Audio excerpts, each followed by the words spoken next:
Alright, step number one is to remove the battery. First I'm going to start with the positive. Just loosen that up. Bring that off to the side. I like to keep the nut inside there so I don't lose it. I'm just going to tighten that down just a little bit with my hands. And I'm going to put it back in just tight so I don't lose it. And we're going to undo the straps. Just flip off like that and carefully take the battery out and set it off to the side. So there you see I have the rag underneath. Now hopefully I can get this on video, but I'm going to remove it. And the clip by inserting the flathead and twisting it to get it off. Try to wrestle that down without actually taking it off. So there, we have it a little bit off. Get my rubber stopper ready, and this is kind of a race against time thing. So I'm going to pull it out and quickly insert this, and maybe even cover it with some electrical tape afterwards to just hold it in place. So without further ado, you're going to have gasoline spilling out, so be ready. Here we go. And in she goes. Really get it in there and make sure you're not going to have a random gas spill in the middle of your procedure. Additionally, there is an electrical socket over here. Hopefully you can see that. Unplug that. This is for the fuel level sensor. So, it's all off. Make sure you don't lose it. Good to go. So the next step is to remove the airbox cover and then the ignition with the 2 Allen bolts there. So for this, I like using a flathead screwdriver. You can try with your fingers and destroy your fingernails. That's entirely up to you. So we're just going to pop it in. And they might fall off, just be aware of that. And there, one fell off. We're just going to try to grab it. Make sure we hold on to that. Off it comes. And along with that, we're going to take the filter out and set it on top of the cover we just took off, so we don't lose it. Alright, so with a 12mm socket on there, we're going to get a 5mm Allen wrench. Underneath, you're going to have to kind of feel for it. Now that bolt underneath, held in by the Allen key, is going to fall out. Luckily, we should be able to get it out without it falling down into the airbox. Hopefully. And there it is. It's got a washer on it. Make sure you don't lose it. I like to just tie it right back in there and put it off to the side. Just lift that by hand. Carefully get that out, not dropping it. Reinsert it so you don't lose that washer that's on there. Otherwise, you will not be able to get the airbox out with this in the way. So you kind of just have to twist it. Comes out pretty easily. And then we're just going to let it hang off to the side over here. Next up, we're going to remove the spark plugs, and this is on the left side of the bike. One is down here, and the other is up here. Just kind of take them out. Cut them out so they're dangling. Off. Get it there so it's dangling. Next up, we're going to remove this tube to the airbox from the back side using either a flathead Phillips head or a socket. I don't know what socket that is. I'm going to guess maybe 8mm. It's rather small. And it should come off fairly easily. Retighten that just a little bit so we don't lose it. And let that hang down. So next, we're going to disconnect the sockets, the Allen key screws that holds the back of the airbox on, right underneath where we just took the battery off. Underneath here is a 10mm nut that I'm going to hold on here. And on top, we're going to take our 5mm Allen, insert it, and loosen it. And make sure you count or keep track of all the little doodads that just fell off. And I'm going to remove. Now again, keeping on tone, there's a little clip that holds one of the carburetor tubes.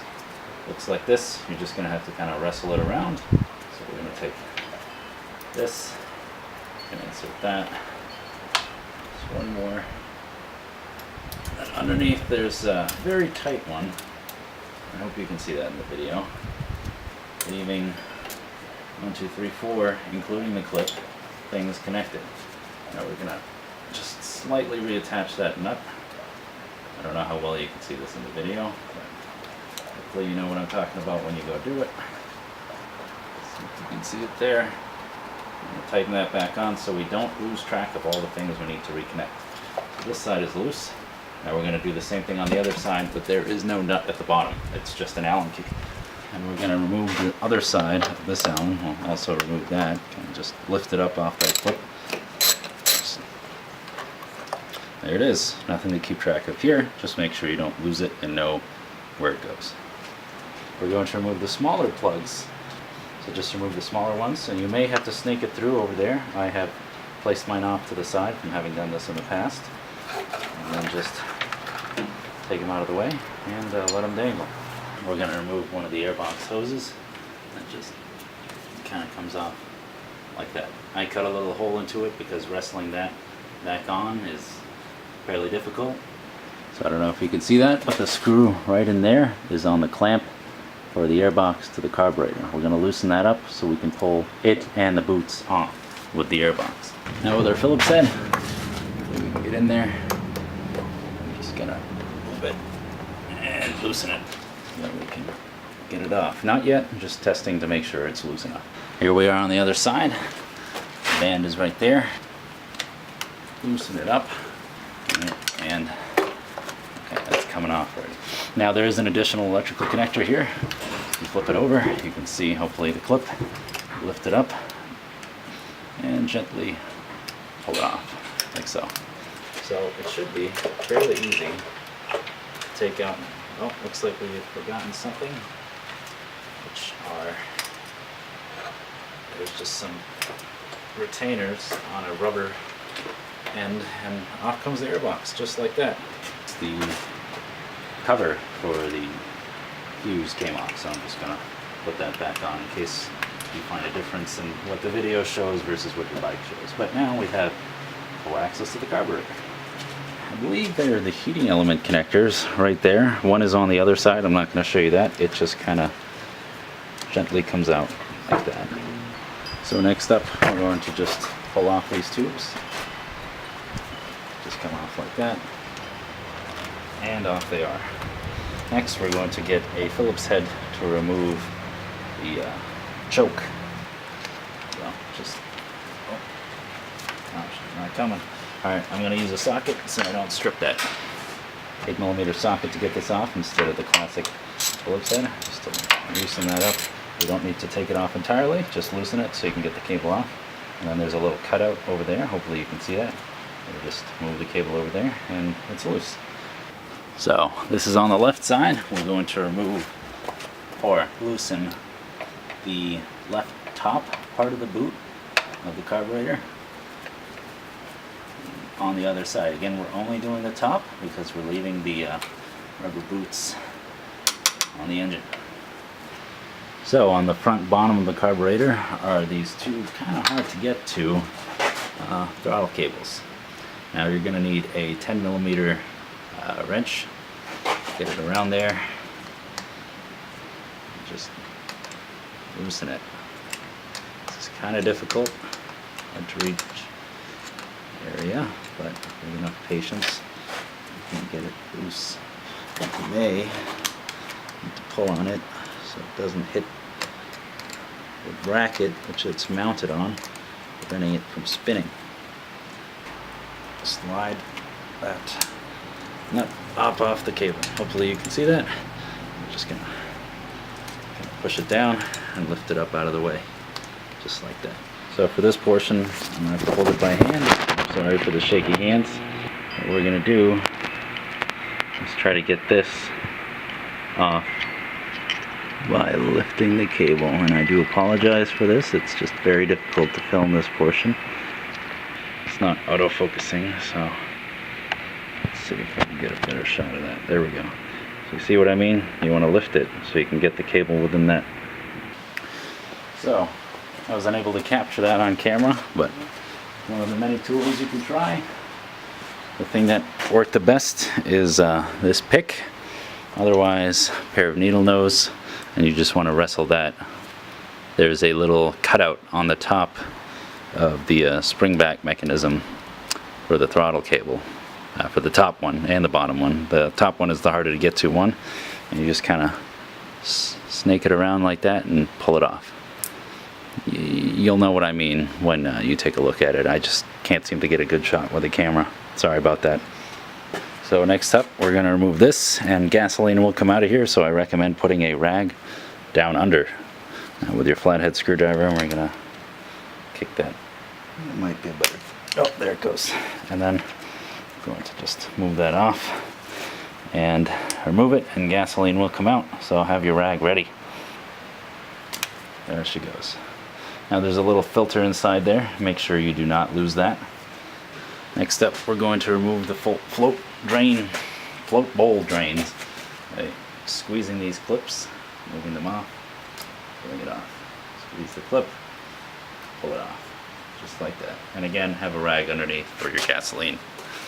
So up next, there's a tube that actually connects to another T-joint in the carburetor here, but I like to remove it there because it's much more of a pain in the ass to get to on here.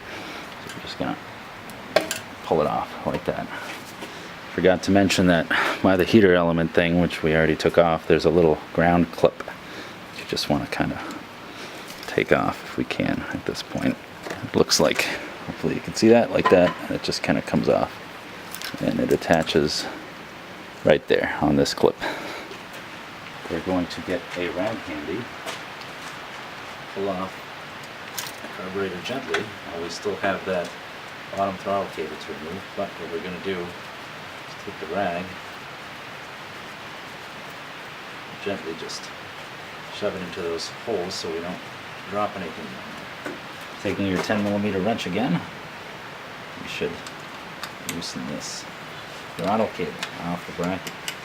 You'll reach a point where you just can't loosen it anymore, and that means you just take one hand, have it around here, see how it's hitting up against that. Hopefully you can see that on camera. You just take the other hand and pull that down. As we loosen it, you're gonna have to go by the feel. Get out of here, mosquito. Get. You got that loose. Now we're gonna. Oh, a piece of my glove came off. All right. And that's why we have the rag on there, so we don't lose anything in there.